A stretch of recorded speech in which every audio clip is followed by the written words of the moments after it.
souls, transforming worlds to a better wonder to behold. No poverty, zero hunger for the elderly or younger. Good health and well-being, good education, empowering women to become sensation. Clean water, sanitation is a right of every nation. Economic growth inclusive and sustained through industry, innovation, and purely dedication. Yeah, infrastructure be gain. Reduce inequality for sure. Make human settlements secure. Take urgent actions to combat climate change. Conserve life below water and land. Ensure we do not estrange. Justice for all the peaceful and empathetic nations. Let us all partner to achieve these goals and provide much needed salvation. Each one teach 10, no compensation. Each one teach 10, no compensation.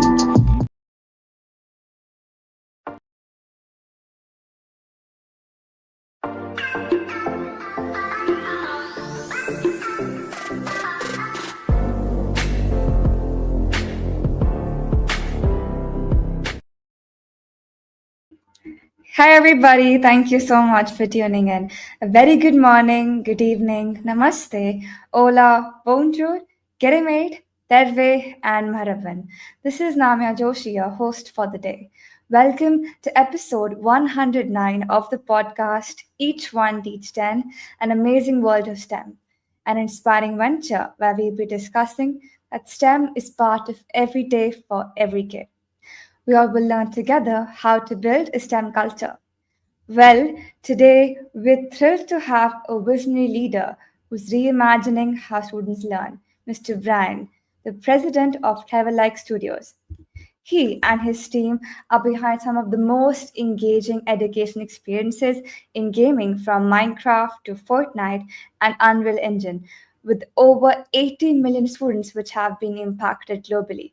The unique way of the entire student journey from K through 12, along with the challenges of educators using video games in the classrooms, has been shaped with their vision for student access. So today, we dive into the magic behind the mission. Mr. Brand, thank you so much for joining us today. How are you doing today? I'm amazing. Thanks for having me. It's really great to be here. That's great. So how's the weather like there where you are right now? It's interesting. Last night was beautiful. It was like in the 70 degrees Fahrenheit, and it's a little bit rainy and cloudy today. So our grass is getting some water, which is nice. True, it's raining right now where I am at. It's night and it's a little chilly, but I think it's getting hotter as well day by day. So Yeah. we're just waiting to, get holidays and move to the mountains since it's pretty hot in the plain areas where I live at in India. Nice. Right. You spend time in the mountains. You go from the plains to the mountains when it gets hot in the summer. Yep. So like when I had my summer holidays, like I just graduated, so now I don't go to school anymore. I'll be Yeah, joining university. congratulations. Thank you so much. But my mom is a IT head at my school, so she'll be having holidays in June. So we're just waiting, like just a few more days, so we Nice. can go there. That Yep. sounds amazing. Thank you. Right. So let's jump right in. You've inspired so many people by blending learning with platforms students already love. So, what inspired you to integrate popular games like Minecraft and Fortnite into educational content? Yeah, so it kind of got started when I had created a new business in our community called Deep Space, and I was trying to create like this collective like work environment incubator, like where businesses can work during the day, and it was a large space, and I basically could do whatever I wanted because it was my business. And so I learned from my wife, who's an elementary school teacher. She said, I just did a survey of after school clubs for kids, and everybody's talking about Minecraft. So what you should figure out what Minecraft is. And I was like, challenge accepted. And so shortly thereafter, I started a Minecraft club, knowing, one key thing is I knew very little about Minecraft when I started a Minecraft club. And I think that's an important takeaway for people that are trying to get involved. They feel like they have to become experts in order to get involved in it. But really, I just started it, and the students started to come to our after school club, which ran for 5 years every Tuesday. And I learned a lot from the students, but I also realized that where they were getting stuck was where it made sense to me. And I was able to kind of, get them past that point. I'm like, what is that thing there? And they're like, I don't know. And so I was like, that looks familiar to me. I could actually solve that. And so we started. It became like a really interesting partnership. And I'm a parent. I had kids that were growing up and wanting to play Minecraft, and all the parents were like, what do we do with these kids? They just want to play this video games and they don't know. And they're like, somebody please speak the language. And so I realized that there's a need. There's this currency. Like kids love to be in this platform. They were really engaged in it. And as a parent, you love to see that, right? We try to find things that inspire and motivate our kids to work and learn and connect. And this was it. And a lot of people didn't have the language for what to do with it. And they started to think it was maybe more of a waste of time or just, a lost opportunity. And that's when I realized, I'm like, wow, there's a lot of great moments that I can connect from my childhood, but also to my career. And this is a pathway to help students kind of take this passion and move it forward, but no one really knew that language. And so that's what I kind of set out to be. And some people have said, we take kids that are playing video games and we sneak in the vegetables, as a way of kind of like helping extract educational value from video games. I totally agree with that. It's totally inspiring to see how your journey into integrating popular games like Minecraft and Fortnite into education started. With creation of Deep Space, a collective business and collaborative workspace, wherein you embrace the idea of doing everything under one roof. What's particularly amazing is how your wife, an elementary teacher, introduced you to the world of Minecraft. That led to the formation of a great Minecraft club, where you could not only see enthusiastic student participation, but also took the time to learn from their experiences, understanding where they were getting stuck and how you could guide them when they were facing problems. And I completely resonate with your observation that many parents do have misconceptions about how they often see Minecraft as just a distraction, unaware of the immense educational potential it holds. And it beautifully highlights how Minecraft and all such games can be a powerful tool to connect students with new pathways of learning, and it gives them the anchor to anchor their own learning, and gives them the potential and the confidence to learn at their own space and delve into deep learning as well. Thank you for sharing that. Yeah, nice summary. Thank you. Mhm. Right. Moving ahead, speaking of engagement, Level X Studios hasn't, just stopped at game-based learning. You ventured into esports as well, which is another massive realm of every student interest nowadays. So, how do you see the role of esports in education, and what benefit does it offer to students beyond the screen? Yeah, so I see this in two ways, right? So first of all, I embrace esports for the value of organized sports, and organized sports in an academic setting. So a lot of times I think of people, like when people are like, oh, they're just playing a video game. That's silly. That's ridiculous. That's something you could do at home.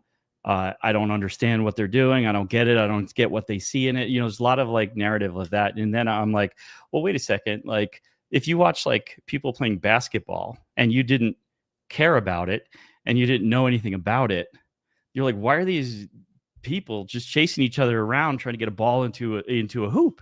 Like what's the purpose? What's the educational value of that, right?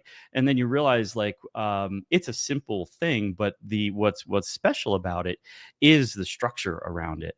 That we have teams, we have coaches, we have you have entertainment, and you have community. And in an academic setting, you have you have students that are brought into a special community by participating in sports. They're held accountable. They're mentored by coaches, and it creates memorable opportunities for students. So I always think about like if something like basketball was just left to the backyard or the playground, where would we be with it today if it didn't have the organization and the structure around it? So esports in general, across any game, is valuable for a lot of those reasons. Now, our mission is to extract value, is to provide value to the student, and I look at careers as kind of like I kind of look at the North Star of like what are you going to do with this, and how can we not rob you of the fun of it, but help you be in a better place at the end, right? So the esports that we get involved in are opportunities for us to create a skills development that accrues to skills in the software tools of the future. So, for instance, we created a concept called a parkour construction kit. And the construction kit approach came from the fact that, we would be having meetings with people about like building an esports world for students. And I'm thinking like, this is weird. It's like, honestly, it's a bunch of old people with a bunch of like corporate rules coming up with like one game that all kids have to play for a season. And I was like, wow, that sounds really awful. And so what I set out to do was to create something where students can build that, because I've seen in my Minecraft club that students are capable of doing this, and they love that interaction of building games for each other and getting that feedback, and that growth is really valuable to the students. And so the parkour construction kit, what's great about it is it allows students to engage in environment building inside of a game platform, and it also allows them to kind of iterate with their peers.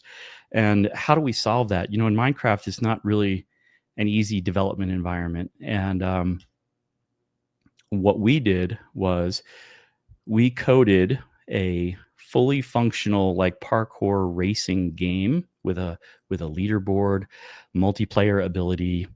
And what we do is we provide the construction kit to the students where they build the arena. And we give them 4 new custom blocks that don't exist in Minecraft. One of them is, where does the player spawn? Where is the starting line? Where are the checkpoints? And where is the finish line? And so they build this whole arena, and they place the blocks where they want them to be. And then they upload that, and they get back a fully functional coded game that they can play immediately. And it allows them to get feedback, realize they need to make some changes or expand it. And it keeps it more interesting and more engaging. And those kind of experiences and the tools and opportunities start to connect to like what you might do in the future in a job. And that's what's exciting about the types of things that we create in esports, in these video games that are creative video games, that you'll see us kind of like staying in that space when it comes to esports. Absolutely. And you drew a really powerful parallel between esports and traditional organized sports like basketball, highlighting, when structured well, esports can equally offer valuable education experiences. What stands out to me is your mission to provide more meaningful values to students, that is not taking away the fun of gaming, but at the same time, it's helping them towards purposeful engagement and helping them to choose potential careers.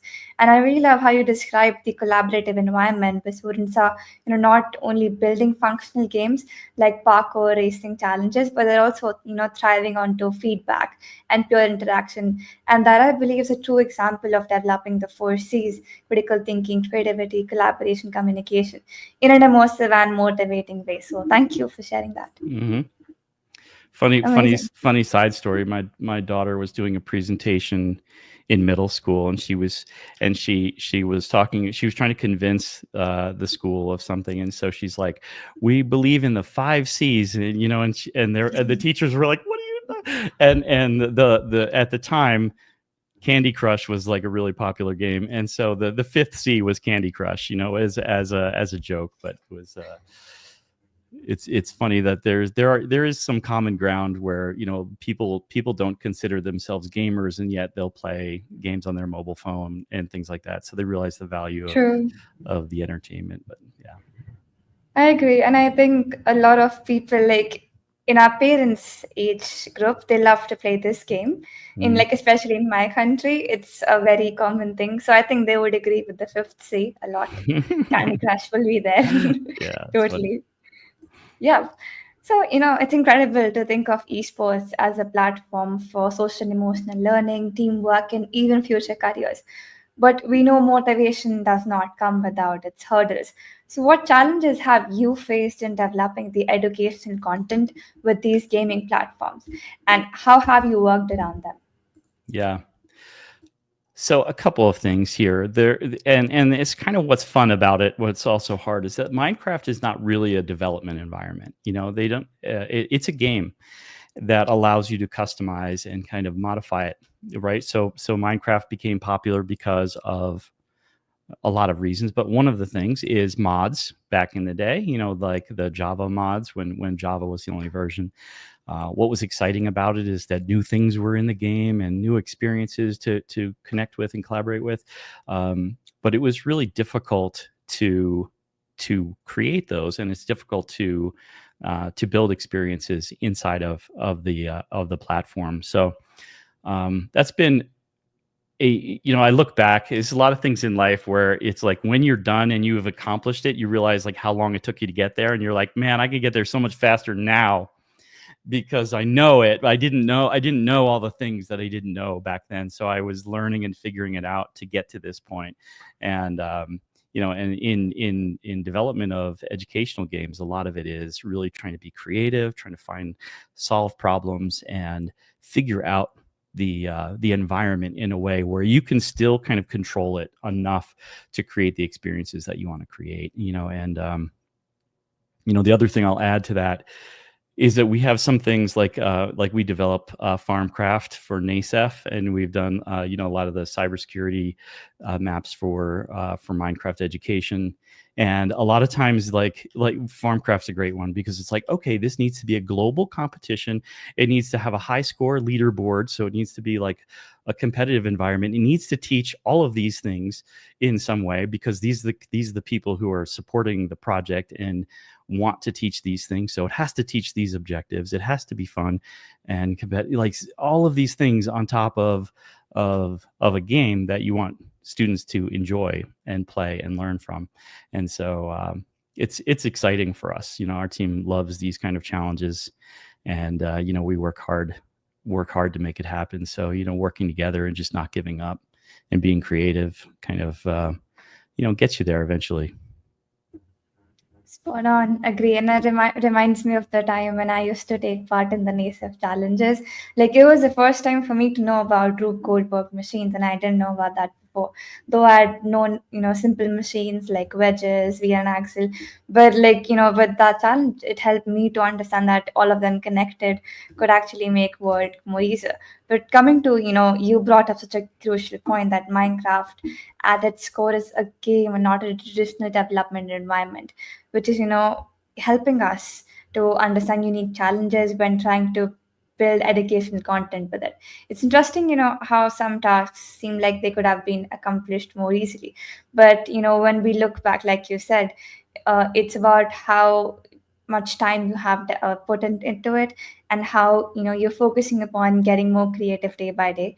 And the key to that, of course, is persistence. And whenever you're focusing on creating something new, it helps you to push yourself to your limits. And of course, in the end, when you have a great outcome, you're always happy with it. And the journey, of course, is that gives you the happiness and helps you to learn more. And then when you're working hard more, you'll be able to apply from your failures and do well ahead in the future. And of course, you're always having that willingness to experiment and innovate all the time. Yeah, that's it's well said. Funny thing is as a kid, I was always wanted to be like an inventor. So I was always taking things apart and breaking things and wiring things up that were probably detrimental to my health. Like electric and metal being too close together. But I was always experimenting and doing stuff. And my dad would always walk in. He's like, "What is this Rube Goldberg you got going on here?"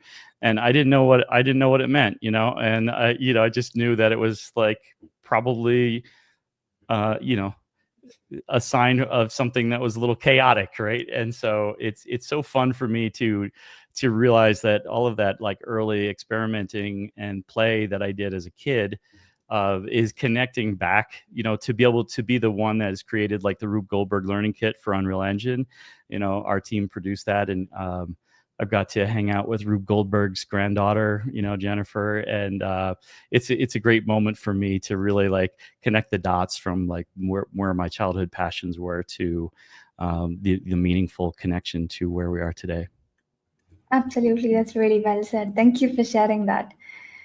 Right. So, when coming towards leadership, what core values drive your leadership and shape the long-term vision for your company, Clever Like Studios?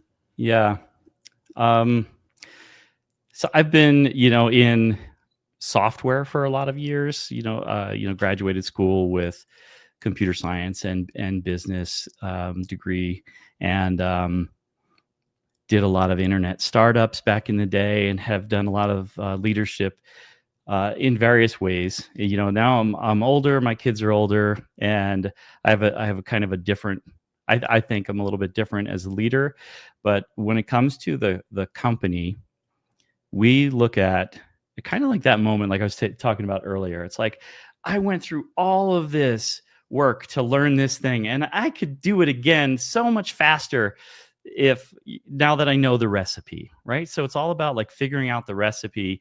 And I always use the analogy like baking cookies, like the perfect batch of cookies. What if like the idea of cookies didn't even exist, and you were trying to find the recipe for the perfect batch of cookies? How long would it take you to come up with that?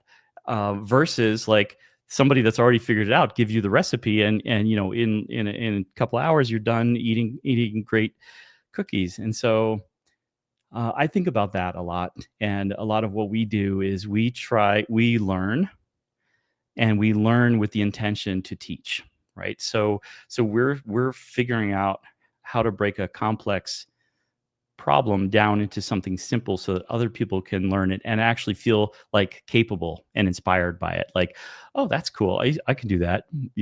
Funny thing, one of the things I used to do when I remember what I was talking about, I would see where kids were getting stuck in Minecraft. One of them was the computer craft mod on Java. It was like my Commodore computer growing up, in Minecraft. I was like, wow, that's really cool. How does it work? I don't know. I'm like, I'm going to figure that out because, and so I would figure that out. And I was realizing that you could like write code in Minecraft and have it show up like in a Minecraft object in the world. I'm like, how cool is that? And so I started a club to do that. We built projects. We had to introduction to coding in Minecraft. And then what I also did was I would just take my computer to the farmers market, to maker fairs, STEM fairs and things like that. And I would teach people. I would teach students like, come on, you want to learn how to code in Minecraft? Let me just show you. Let me spark the interest. And so, hundreds and hundreds of students would, over the years, kind of learn the basics of coding through this simple process. So it's like, handing out a nice batch of cookies with a little recipe to take home. That's really, really great. I really admire how leadership is rooted in embracing challenges and the joy from, starting from the scratch. That mindset of figuring out the recipe rather than simply following one, or, truly shapes an innovative and growth-driven vision for your company. And of course, in real life as well, when you're practically applying it. It's especially powerful how you emphasize learning with the intention to teach. And that approach not only fuels deeper understanding, but also creates a culture of continuous sharing and collaboration. And something that I follow myself as well. That when I started learning Minecraft myself, I started sharing with my fellow teachers in my city, in my country, and around the world, along with my friends as well.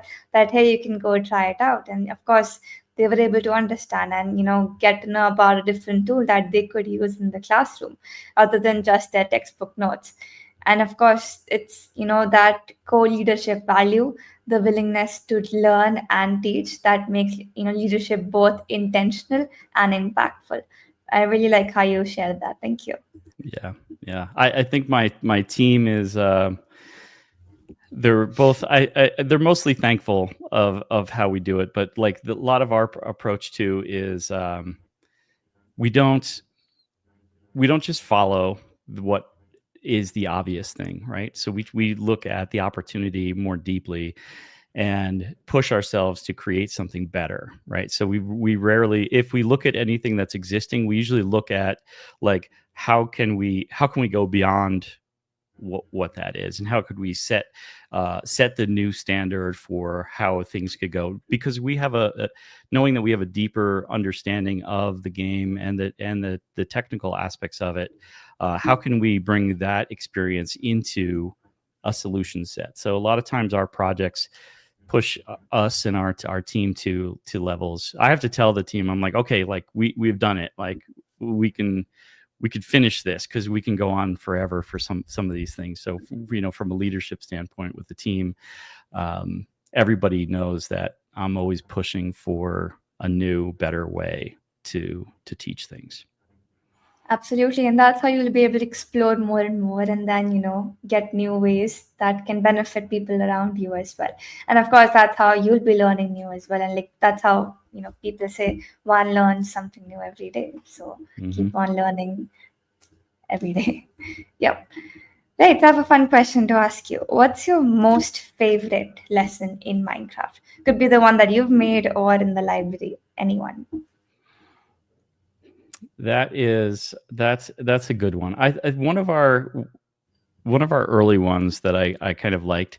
It's called Home Sweet right, and it was about cybersecurity and was getting young students to think about.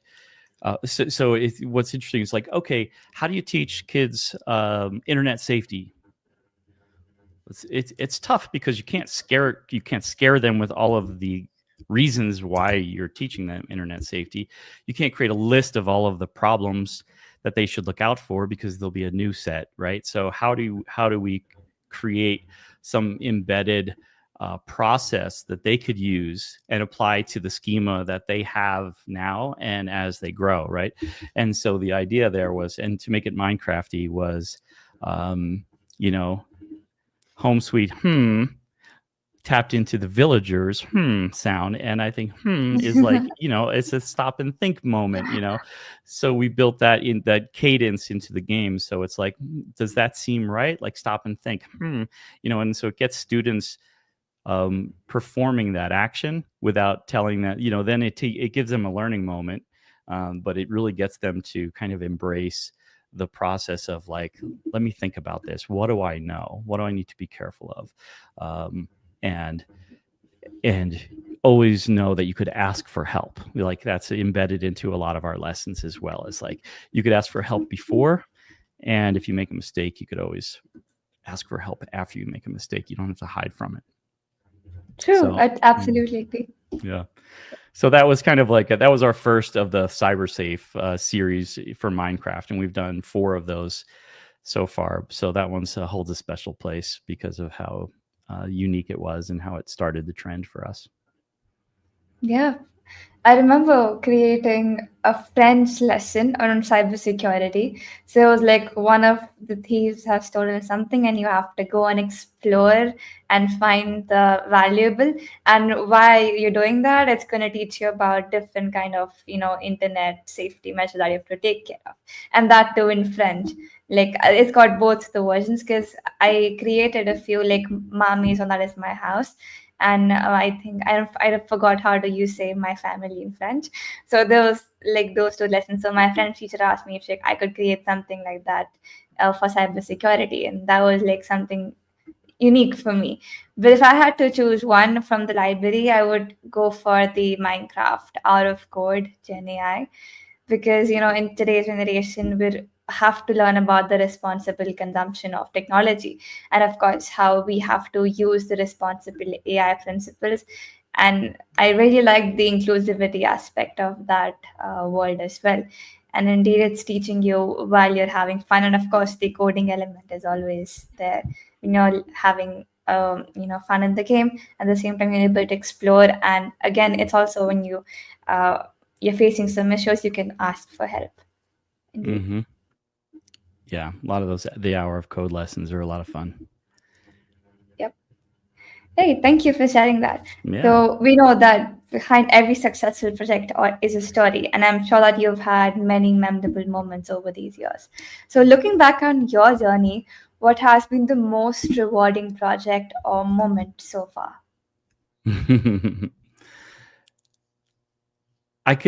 I'll summarize it kind of as a collective thing because and I actually got invited back to my college to do a talk, and I was like, what am I going to talk about?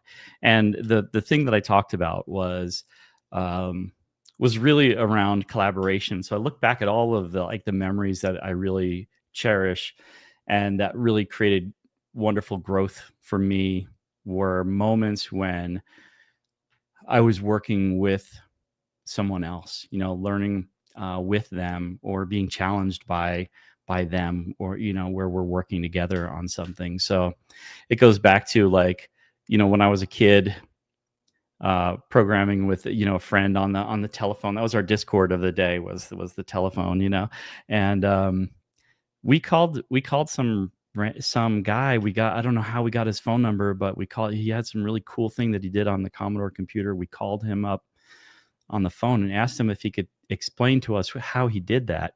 And back in the 80s, it was like, that's when you used to, like, put your phone in front of your radio or your music box and play a song for somebody. So we had to endure, like, him playing his songs for us, because that's just how things went. But at the end of the day, we learned how to code what were raster interrupts in machine language on the Commodore by calling this stranger and just asking him, and we kind of worked together to do that. So, like, having the courage to reach out to that person, having someone to work with to solve problems, really, means a lot. And there's things that I did in college. There's things I did in the workforce where, having people to work with on things is the most rewarding thing. And so, honestly, like, my team today, like the people that I have, I feel like the luckiest person to have, like, such an amazing team that, like, really gets it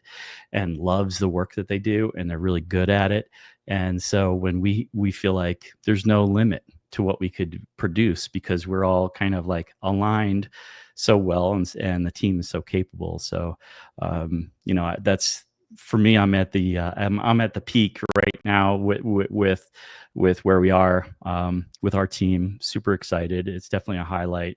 One tangent highlight that's important to me is that a lot of the innovation that we're doing in Minecraft right now, like our esports construction kit, and the way we're solving problems for friction points for Minecraft in the classroom. We're building tools to solve a lot of these problems, and the person that's building those tools is somebody that was 8 years old in my Minecraft club back in the day. So he attended my Minecraft club and all the other camps that I invented, and going to school for computer science. He's in college and has produced most of our innovative tools that we use for Minecraft education today. So I'm really happy to kind of see that early work lead to these kind of outcomes. It's so heartwarming to hear. And of course, I believe when you have like-minded individuals around you, you're able to work better. And you feel amazing that you have a great team that is able to follow what you want and is able to, carry out the work in the best way. And like you said, being invited back to your college to give a talk must have been an incredibly rewarding full circle moment, one filled with nostalgia and pride. It's touching to hear, how those memories stand out, not just for recognition, but for the opportunity to connect with others, be challenged, and to share your journey. And it's clear that working alongside passionate people and not, like you said, not feeling afraid to reach out to others is, what has filled fulfillment for you and is able to inspire you. And that's what has helped you to inspire the people as well. Really like that. Thank you. Thanks. Amazing. So, You've taken us through your journey from the inspiration behind using games like Minecraft and Fortnite in education to, growing world of esports, the challenges of integrating the learning into immersive platforms, and the values that shape the Clever Like Studios. So before we end today's podcast, we'd love to know where we can find you online, and also if you could leave listeners with one key message that they could take back for this podcast. Okay. Okay, cool. So I have it's not going to be as succinct as you make it sound, but I do have something very important I want to talk about, and I wouldn't mind your feedback on this as well, which is we are looking at video games, right, for engagement in curriculum, right? So students can have success in their day-to-day school through video games, as well as like where does that leave them when they're done with school and ready to go out into the workforce. And so I see, we've I've introduced with some friction and resistance the concept of a term called game-based creation. And as opposed to game-based learning. And so the reason I separated the two, because some people argue that they're the same thing, but the reason I separated the two is because I think people that are doing game-based learning might be quick to check the box and move on, and might miss what about the student's future? Not with the content that you're trying to teach them. Like, listen, I want you to learn about internet safety. So play this game and learn about internet safety. Hey, yay, everybody loves playing this game, and they all learned about internet safety. Great. Game-based learning, check the box.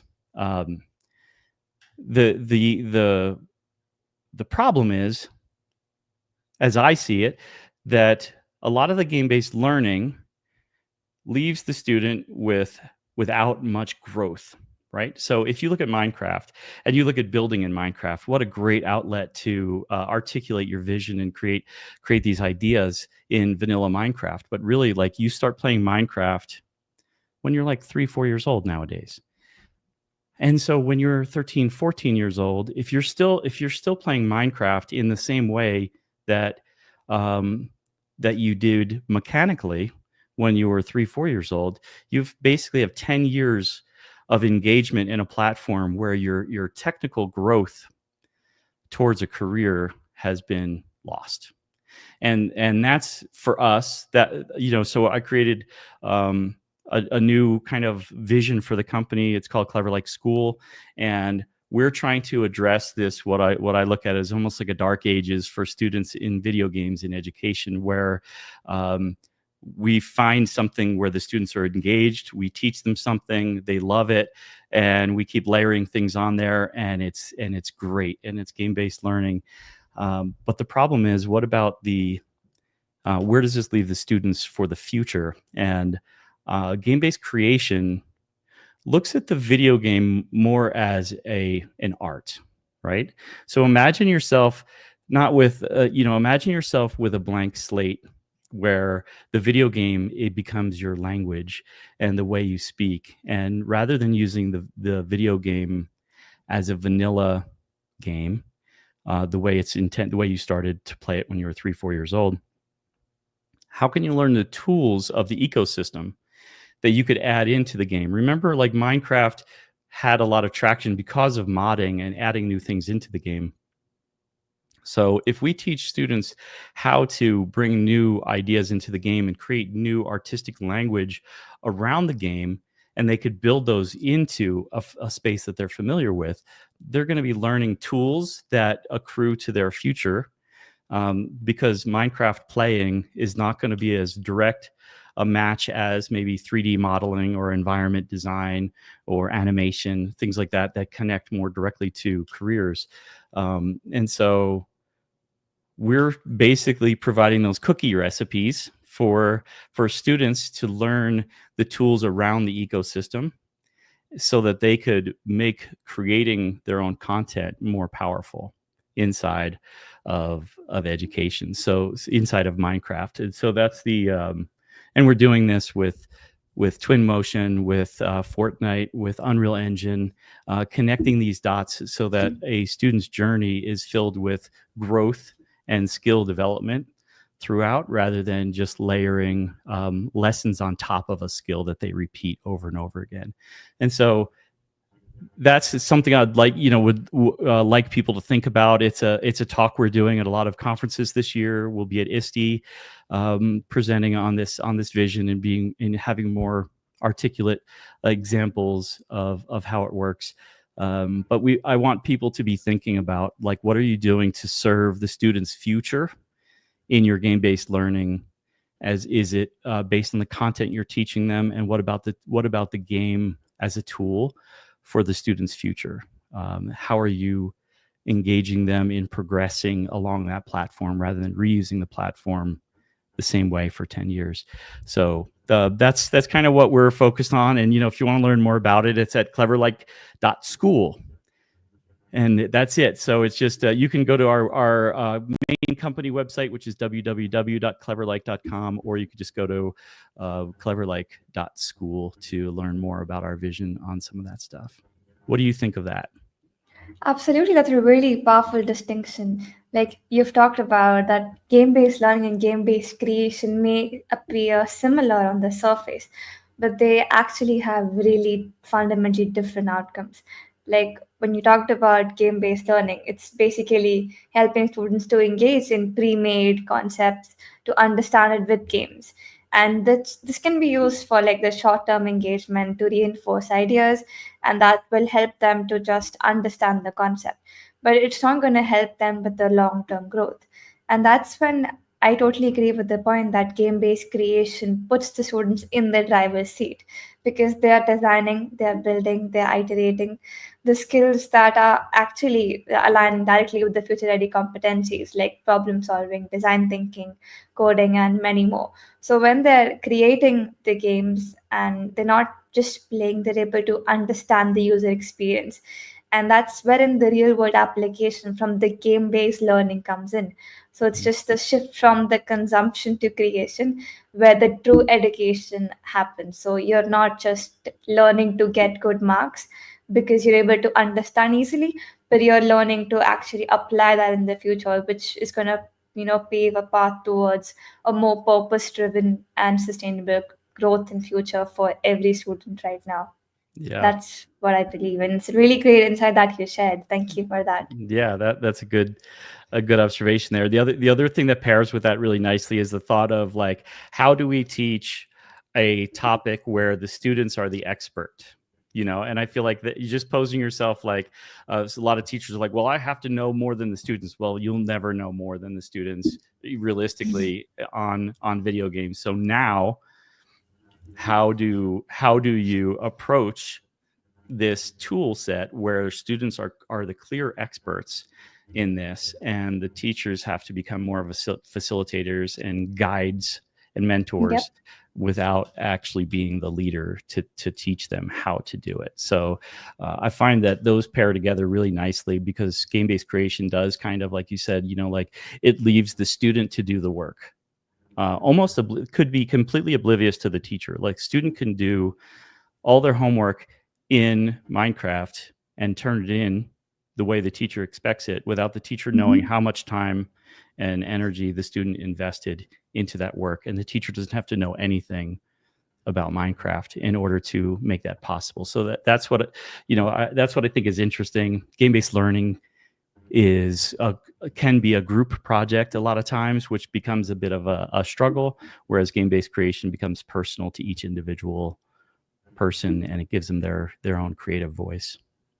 Absolutely. And that's when the educators bring in the vision and students can get the outcome ready for them. Mm-hmm. So, yep, work hand in Yeah. hand. Yeah. Absolutely. Thank you so much, Mr. Brian, for coming on the podcast. And it was an amazing discussion. I'm sure the audience has taken a lot and they're going to implement that. Of course, game based, not just learning, game based learning for creation instead of just, in the classroom. But yeah, you've reminded that when passion meets purpose, even a game becomes a gateway to learning, connection, and meaningful impact. So thank you so much for taking out your time and being on the podcast and sharing these wonderful insights that I and the audience will relate to, of course. Absolutely, and thanks for having me. You're doing awesome work. Can't wait to see more of your journey. Now that you're out of high school, you graduated. What's next for you? I'll be going to Finland this August in Jyväskylä. So 4 years of bachelor's in IT, communication technology. So I'm looking Nice. forward, and of course I'll be learning more from the educators to go ahead in the field of gaming. So that's the Amazing. vision. Well, we're all excited to see what you do, and can't wait. Good luck on your travels. Thank you so much. Yeah, Right. thank you. And thank you everyone for joining and listening to the episode. I'll see you in the next one. Till then, each one teach 10. Have a nice day.